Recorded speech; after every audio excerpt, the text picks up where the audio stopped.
story? Collectors live long, we watch things pass. To preserve, to observe. Oba galera, aqui é Canal Genérico e hoje eu vim trazer a minha opinião genérica sobre um desenho que não é tão genérico assim, The Owl House. Um novo sucesso da Disney que ficou bem popular recentemente, lançado há uns 3 anos atrás, em janeiro de 2020. Esse é um desenho que lançou sua 3ª temporada bem recentemente, fazem mais ou menos 4 meses. Sendo assim, eu gostaria de dar minha opinião sobre este desenho, que é um que eu venho acompanhando há um tempo. Então, antes de falar sobre a 3ª temporada, eu gostaria de falar um pouco sobre a 1ª e a 2ª temporada. Então, vamos fazer um resuminho bem rápido aqui comigo.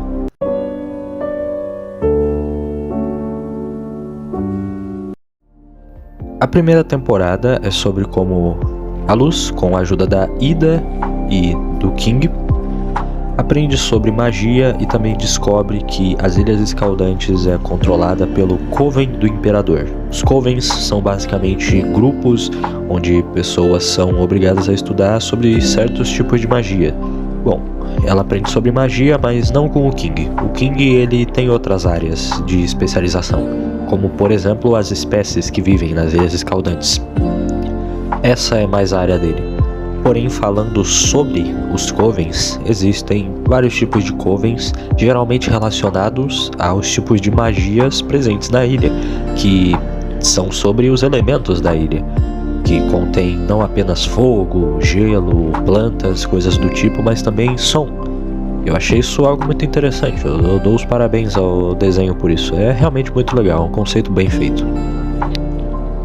Outro aspecto muito importante para o desenvolvimento da 1ª temporada é a maldição da Ida, que transforma ela em um monstro parecido com uma coruja. E é um dos problemas que eles tentam resolver durante a 1ª temporada inteira. E no final dela, eles meio que conseguem, com a Ida compartilhando a sua maldição pela metade, mas perdendo toda a sua magia no processo. E de quebra ainda por cima, dando a outra metade da maldição para a irmã dela, que foi muito mais um obstáculo durante a 1ª temporada do que qualquer coisa. Dito isso, acho relevante falarmos sobre os personagens que realmente importam para o plot que aparecem na 1ª temporada. Bom, começando, temos Emily Blythe, né, que de início tem um papel como uma rival da Luz, mas o papel dela muda bastante durante as temporadas. Então temos Willow Park, que é basicamente uma amiga da Luz que não é, bom, a idosa cuidando dela e nem o bicho de estimação dessa idosa, que ela conhece a caminho de uma escola de magia. Interessante, é interessante. Ela é uma bruxa que é conhecida como a meia bruxa Willow, porque ela não conseguia se adaptar muito bem na área de magia que haviam colocado ela, porém ela é muito boa em magia de plantas, e isso gera um certo conflito que é trabalhado muito bem durante a 1ª temporada. Depois nós temos Augustus, ou Gus, que é mais um personagem que a Luz conhece na escola, no episódio em que ela vai junto com a Willow para essa escola de magia, Hexside. É interessante, é interessante. Ele controla magia de ilusões, principalmente, e ele é um personagem carismático. Ele é basicamente o alívio cômico quando não se tem o King. O King, ele é o alívio cômico dentro da Casa Coruja, e quando ele não está em cena, geralmente eles têm o Gus para servir de alívio cômico, e funciona bem. Ele é um bom personagem, eu acho ele muito legal. Depois disso, temos também Lilith Clawthorne, a irmã da Ida que eu citei anteriormente, que durante a 1ª temporada serviu como um obstáculo e alguém que tentava levar a Ida para um caminho completamente contrário do que ela queria. Mas agora, meus amigos,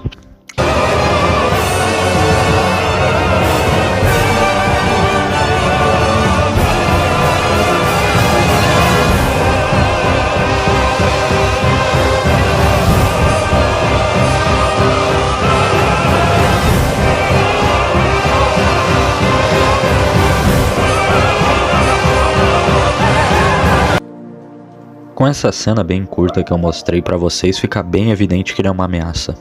E ele é uma grande ameaça. O vilão principal da série toda.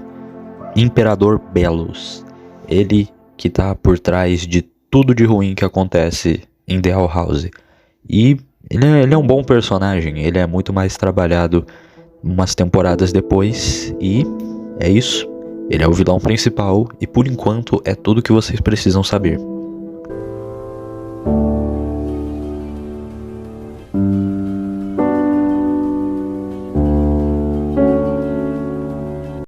A segunda temporada tem temas muito interessantes também, e tem muito mais reviravoltas do que na primeira. Porém, antes disso eu gostaria de apresentar os personagens primeiro. Parece fazer mais sentido. Primeiramente temos personagens irrelevantes, personagens relevantes, porém que eu não me importo. E também temos...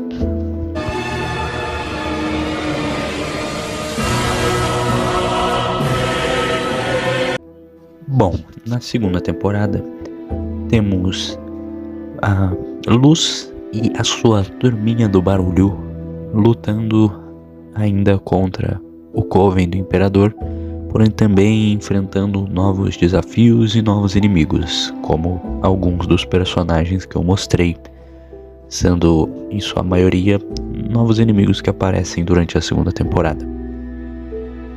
A temporada...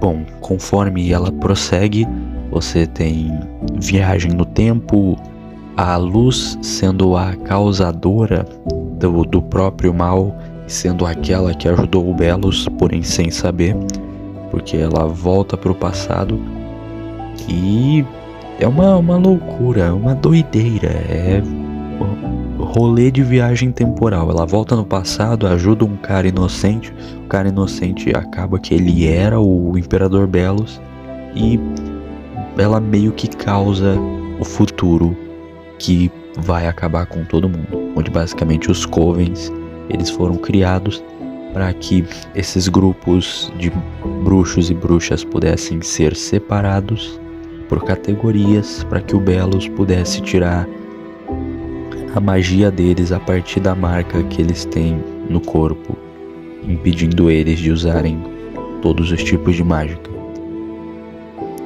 E no final da temporada, bom, você tem a revelação de que o King, o bichinho fofinho, era um titã esse tempo todo. O plano do Belus só funcionou por causa de um ser chamado o Colecionador, ou The Collector, até onde eu sei. E com isso, o Collector é só um ser nível celestial. O Belus, porém, é muito mais esperto do que ele, já que o Collector tem a mente de uma criança. E você acaba a segunda temporada com tudo dando errado.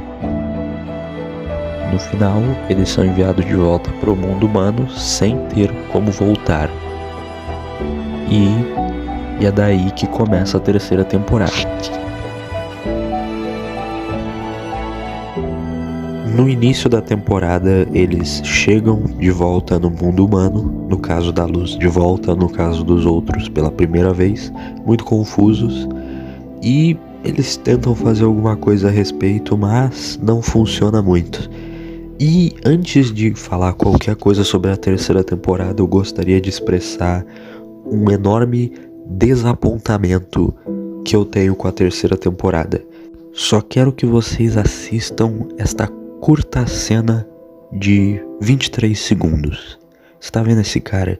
Você tá vendo o guarda dourado? Você tá vendo as habilidades dele? Como ele acabou de derrotar as duas protagonistas sem nenhum esforço. Então, ele é reduzido até esse estado aqui. Mas fora isso, eu diria que o único aspecto em que a terceira temporada peca é o seu ritmo. Ela tem um ritmo muito acelerado pra muita coisa acontecendo, sabe? São episódios longos em vez dos episódios com o tempo normal que você esperaria.